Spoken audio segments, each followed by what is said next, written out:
Now let me define the definition of a fill. A ring R under plus and dot is called a fill if R is multiplicative. R is commutative means that under multiplication, which means that for every x and y belongs to R, x into y should be the same as y into x. Number 2 condition is that R must have a multiplicative identity 1, which means that for every which means that there exists an element 1 in R which satisfies the condition that x into 1 is equal to x, which is same as 1 into x for every x belongs to R.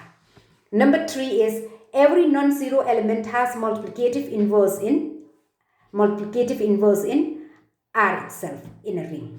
For x, that means if A is a non-zero element in R, then there will exist A inverse which still belongs to R, for which A into A inverse gives you 1 the multiplicative identity.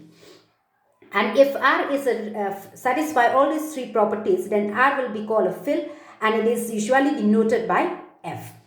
Now here the simple example of a fill is this one, the ring of real numbers under usual addition and multiplication. For example, if you take x to be a non-zero real number, or in particular if you take 2, then if x is equal to, which is not a zero real number, then 1 by 2 also still belongs to R, is still a real number. So therefore, if you take 2 into 1 by 2, then this will be equal to 1. So in general, every non-zero real number will have an inverse in R itself. That is, x into 1 by x will always gives you 1. And moreover, it has a multiplicative identity 1. And also it is a commutative ring because the product of 2 real numbers, x into y, will be same as y into x for every xy belongs to R. So therefore, this ring of real numbers under addition and multiplication is a simplest example of a fill.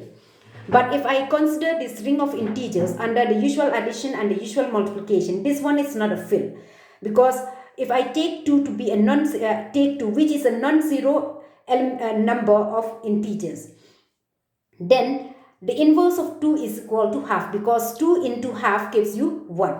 But this half, the inverse of 2, is not an integer. So that means every non-zero element of set has no inverse in set. Therefore, it cannot be a fill. Now let me come to the next one, that is a theorem which says like this: every fill is an integral domain. Every fill is an integral domain. So to prove that a fill is an integral domain, I need to show that that fill has no divisors of 0. So let me take f under plus and dot be a fill. Then it will be, by definition, it will be commutative ring, and it has a multiplicative identity 1. So the first 2 conditions of definition of integral domain will be satisfied. But now only one thing left is we need to show that it has no divisors of 0. Suppose now suppose AB is equal to 0, where A and B belongs to F with A not equal to 0. So let me assume this one. Suppose A into B gives you 0, where A and B are elements of a fill F with A different from 0. So how to prove that B should be equal to 0 in order to conclude that it is an integral domain? That means it has no 0 divisors. So for this one, since A is not equal to 0, by definition of a fill, every non-zero element has an inverse. So that means A belongs to F, and it is a non-zero element. So there exists A inverse belong to F, such that A inverse exists, for which A inverse gives you 1. Now what you need to do is, in this equation 1, you multiply on both sides but on the left by A inverse. So A inverse B is equal to A inverse into 0. And A inverse into A gives you 1. So 1 into B is equal. We know that A inverse into 0 will always be 0. So 1 into B will be B, implies that B is equal to 0. So this shows that whenever the product AB is equal to 0, with one of the element is not equal to 0, then the second element must be equal to 0. And so this satisfies the definition of an integral domain, that it has no divisor of 0. So which means that every fill is an integral domain. But the converse is not true. Why the converse is not true? Because if you take this one, ring of integers, this one is an integral domain because it has no divisor of 0, but this one is not a fill. So that means every fill is an integral domain, but an integral domain need not be a fill. But there is one condition under which an integral domain can be a fill, and that condition is that that integral domain must be a finite ring. That means it contains only a finite number of elements. So let me prove that theorem. A finite integral domain is a fill. That means if an integral domain contains only a finite number of elements, then only it can be a fill. So let us prove it. Now take D to be an integral domain which has finite number of elements, say n elements, a1, a2, an, with ai different from aj, because it contains n elements, so a1 must be different from a2, a2 must be different from a3, and so on.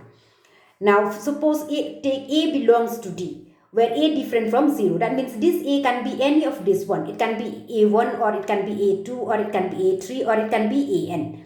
So now a belong to D, but with the condition that a is different from 0. Now multiply this a to each element of this one. So a1, a2 dash dash an is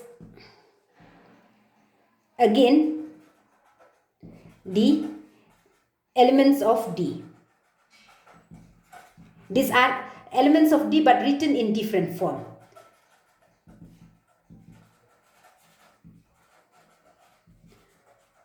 Which means that this a1 can be any of the element. It can be a2, or it can be a1, or it can be a3. Similarly, the product a2 can be any of the element from here. So the set, this one is again the set of elements of D but written in different form. Now here,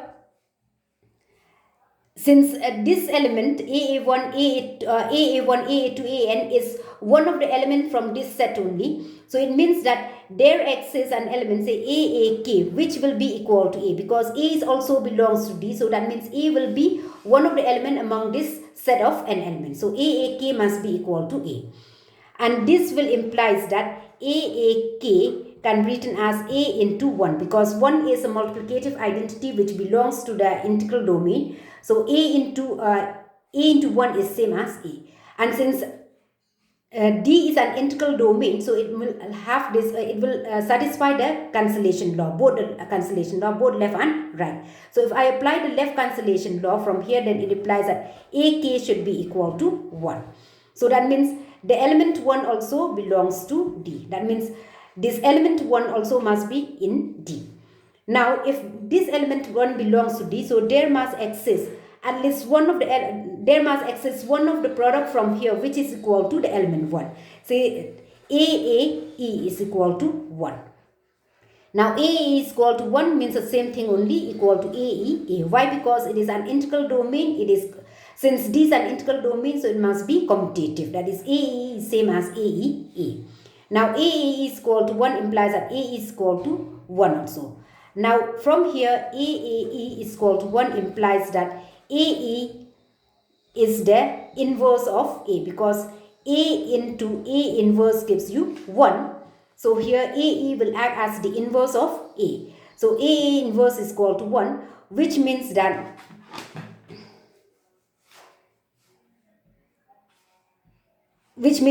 there exists an inverse for A which is a non-zero element of D. Or in other words, every non-zero element of D will have an inverse in D itself. So this implies that since the first two conditions are already satisfied, because it is an integral domain, that is D is commutative ring with multiplicative identity 1, and since it satisfies the third condition, that is a non-zero element in D has an inverse in D. Since we are able to prove that for this non-zero element A in D, there exists an A inverse for which A inverse gives you 1. So it means that a non-zero element in D has an inverse in D. So this implies that D and the plus and dot will be a fill.